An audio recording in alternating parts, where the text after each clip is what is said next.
ఓం నమో భగవతే వాసుదేవాయ. ఆత్మబంధువులందరికీ నమస్కారం. 409వ నామం ప్రణవః. ఓంకార స్వరూపుడైన పరమాత్ముడిని ప్రణవః అన్నారు శంకరుడు. ప్రణవం అంటే ఓంకారం, ఓంకారం అంటే ప్రణవం. ప్రణవం నుండే సృష్టి మొత్తం వచ్చింది. మరి అందుకే ఆయన ఓంకార స్వరూపుడు అన్నారు. ప్రణమంతి హయం వేదా తస్మాత్ ప్రణవః. వేదాలు కూడా ఆ ప్రణవాన్ని ఆరాధిస్తాయి కాబట్టి ఆయన్ని ప్రణవః అన్నారు. ప్రణవం లేని మంత్రం లేదు, ప్రణవం లేని స్తోత్రం లేదు. మరి అక్షరాభ్యాసానికి ప్రథమంగా ఓంకారాన్ని దిద్దిస్తారు. సృష్టికి మూలం ఓంకారం. సృష్టి ఓంకారము నుండే వచ్చింది. అటువంటి ఓంకార స్వరూపుడు పరమాత్మ అని మనకి ఈ నామంలో తెలియజేశారు. అటువంటి ప్రణవ స్వరూపుడు. ఈ ప్రణవం ఎక్కడుంది? పరమాత్మ స్వరూపుడు అన్నారు. ఆ పరమాత్మ ఎక్కడున్నాడు? ప్రతి జీవిలోనూ ఉన్నాడు. ఎలా ఉన్నాడు? శ్వాస రూపంలో ఉన్నాడు, చైతన్య రూపంలో ఉన్నాడు. ఆ శ్వాసలో ఎలా ఉన్నాడు అంటే, ఇంతకు ముందు ఆత్మ నేను అని చెప్తున్నాడు అని తెలుసుకున్నాం కదా. నేను అనే ప్రజ్ఞ నేను, కానీ ఈ దేహం కాదు అని తెలుసుకున్నాం. ఇప్పుడు ఏం చెప్తున్నారంటే, ఆ సోహంలోనే ఓంకారం ప్రణవం ఉంది. ఎలా ఉంది? అది నేను సహా ప్లస్ అహం, సహా ప్లస్ అహం అంటే అది నేనని చెప్పుకున్నాం కదా. ఓంకారం ఎట్లా ఉంది దాంట్లో అంటే, సోహం అన్నారు కదా. అచ్చులు హల్లులు ఉంటాయి. అచ్చుల్ని ఆధారంగా హల్లులు రూపాన్ని దిద్దుకొని ఒక అర్థాన్ని ఇస్తూ ఉంటాయి. అలాగే అచ్చు ఆధారంగా లేని హల్లుకి ఏమీ అర్థం ఉండదు. అందుకని ఇక్కడ అచ్చులు ఉన్నాయి. ఆ దగ్గర నుంచి అమ్మహ వరకు అచ్చులు అంటారు. కా దగ్గర నుంచి బండిరా వరకు హల్లులు అంటారు. ఇక్కడ సో అన్నప్పుడు సా ప్లస్ ఓ, సాకి ఓ కలిపితే సో అయింది. ఇప్పుడు సోహంలో సా ప్లస్ ఓ కలిపితే సో అయింది. హమ్ ఉంది కదా, ఆ హమ్లో మరి పూర్ణము సున్నానేమో అచ్చులోది, హానేమో అల్లులోది. అందుకని హమ్ అన్నాం. ఇక్కడ సోలో అచ్చు ఏమిటి అంటే ఓకారం. హంలో సున్నా అచ్చు. ఈ రెండు అచ్చులు కలిపితే ఓం వస్తుంది. ఆ ఓంకారం ఇక్కడ ఉంటేనే, ఆ ప్రణవ స్వరూపుడైన ఆ స్వామి ఇక్కడ ఉంటేనే శ్వాస రూపంలో ఉండి మనకి చలనాన్ని, కదలికల్ని, ప్రతి పనిని చేసే శక్తిని, ఆలోచన శక్తిని అన్నిటినీ ఇచ్చి ఈ జీవిని ఎన్ని సంవత్సరాలు నడుపుతున్నాడు శరీరాన్ని. అటువంటి స్వామి ఇప్పుడు ప్రణవ స్వరూపం. ఓంకారం అంటే ప్రణవం అన్నారు. ఇప్పుడు ఆ ఓంలో నుంచి వచ్చినటువంటి ఈ జగత్తులో మళ్ళీ ఓంగా చైతన్య స్వరూపంగా ఓంకారంగా ఉండి ఆ జీవుల్ని మళ్ళీ నడుపుతున్నాడు. అటువంటి స్వామి ప్రణవః అన్నారు. పరాశర భట్టరు ఈ నామాన్ని ప్రణవః అని భావించి ప్రణమయతీతి ప్రణమః అన్నారు. అంటే తన గుణాల చేత చరాచరాలన్నిటినీ అధీనం కావించుకునే భగవంతుడికి ప్రణవః అని పేరు వచ్చింది అని వాళ్ళిద్దరూ చెప్తున్నారు. అంటే పరాశర భట్టరు ఏమన్నారంటే, తన గుణాల చేత చరాచరములు అంటే కదిలేవి కదలనివి ఈ జగత్తులో ఉన్నవి రెండే రెండు రకాలు. చరాచరములు కదిలేవి కదలనివి. చరములంటే కదిలేవి, అచరములు అంటే కదలనివి. ఈ రెండే జగత్తులో ఉన్నది. అందుకని ఈ రెండింటిని అధీనం చేసుకునేటువంటి భగవంతుడికి ప్రణవః అని పేరు వచ్చింది అని పరాశర భట్టర్ చెప్పారు. మరి తర్వాత మిక్కిలి సుఖింపబడేవాడు, నూతనమైనటువంటి వాడు, నమస్కరించదగినటువంటి వాడు కనుక ప్రణవుడని సత్యసంధుల వారు వ్యాఖ్యానించారు. సుఖం అంటే ఏమిటి? ఆనందం. ఆ స్వామి భావన వస్తేనే మనకి ఆనందం కలుగుతుంది. మరి ఆ ఆనందాన్ని ఇచ్చేటువంటి వాడు, లోపల ఉన్నటువంటి స్వామి ఆనందాన్ని పొందుతున్నాడు కనుక సుఖింపబడేవాడు అన్నాడు. ఆయన నూతనుడంటే ఎప్పుడూ ఒకే రీతిగా ఉంటాడు, మార్పు లేనటువంటి స్వామి గనక ఎప్పుడూ సోహమే, ఎప్పుడు ప్రణవస్వరూపంగానే ఉన్నాడు. ఎప్పుడు ఆ చైతన్య శ్వాస రూపంలో చైతన్యంగా జీవుల్లో ఉండి మరి జీవుణ్ణి జీవన గమనానికి కారకుడవుతున్నాడు.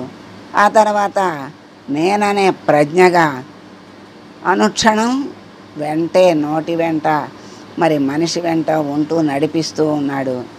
అటువంటి వాడు నూతనమైనటువంటి వాడు, మార్పు లేనటువంటి వాడు. అటువంటి స్వామి నమస్కరించదగినవాడు. ఆయనకి నమస్కారం మనం చేసుకోవాలి.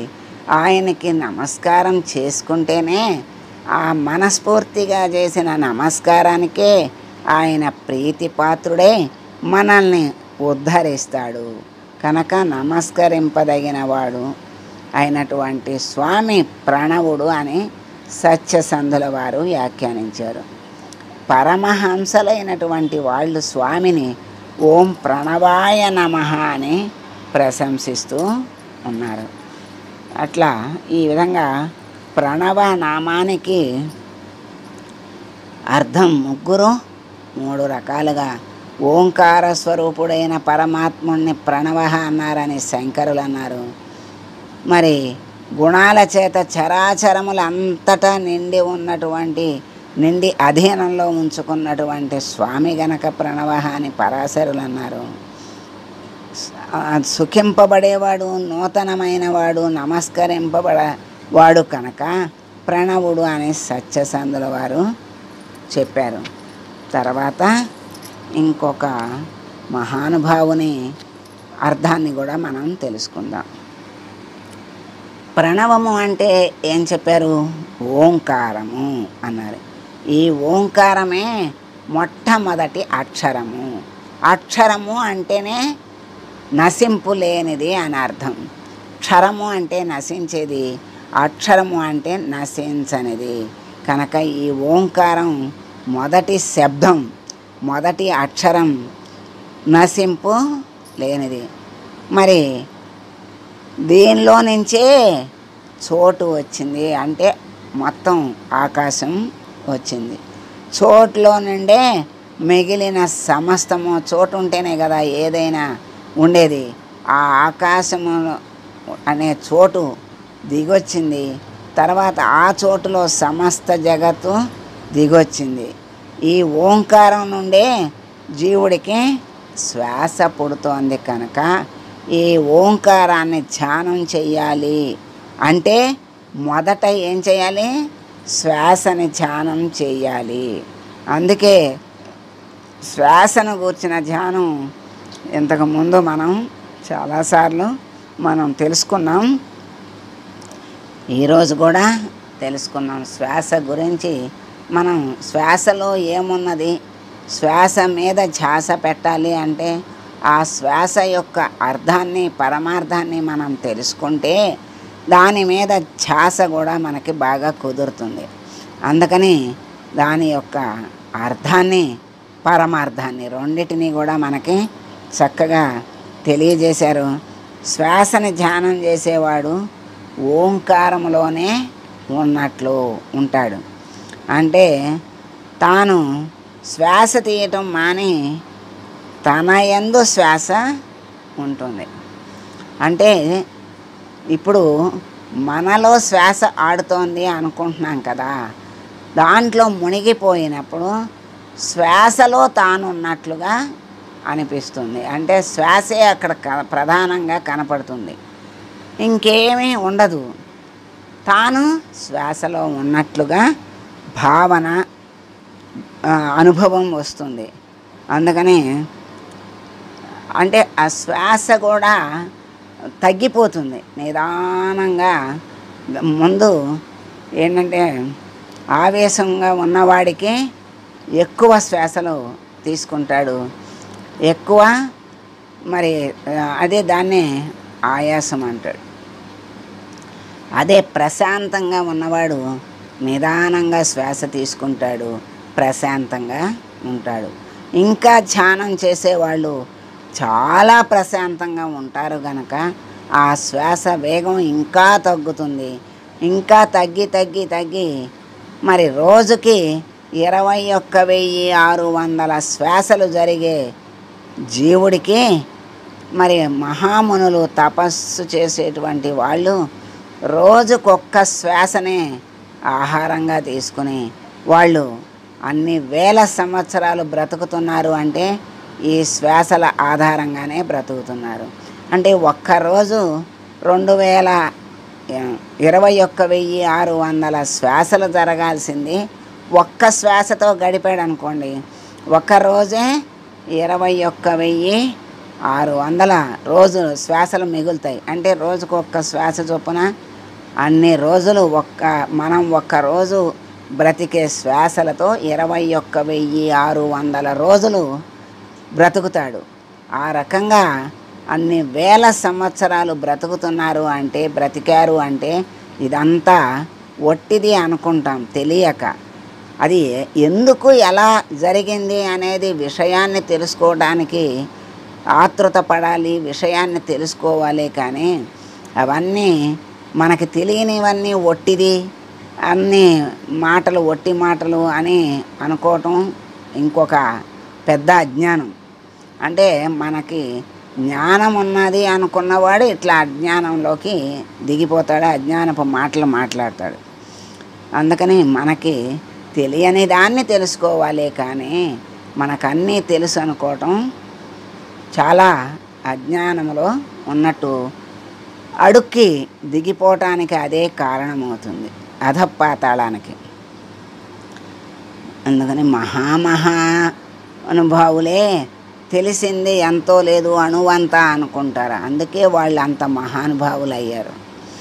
అణువు అంతా తెలుసుకున్న వాళ్ళు నాకు అంతా తెలుసు అనుకుంటే వాళ్ళు అధపాతాళానికి వెళ్ళిపోతారు. అదే పెద్ద అజ్ఞానం కింద వస్తుంది. కనుక మరి ఆ ప్రణవం మనలో ఎలా ఉంది, ఆ ప్రణవ స్వరూపుడు జగత్తులో ఎలా ఉన్నాడు, ఆ ప్రణవం నుండి జగత్తు వచ్చింది, జగత్తులో ఆయన ఉన్నాడు అనేదే ఇక్కడ మనం ప్రధానంగా తెలుసుకోవలసిన విషయం. అంటే మరి జీవుడిలో, ఈ దేహంలో జీవుడు ఉన్నాడు, శ్వాస ఉన్నది అనుకుంటున్నాం.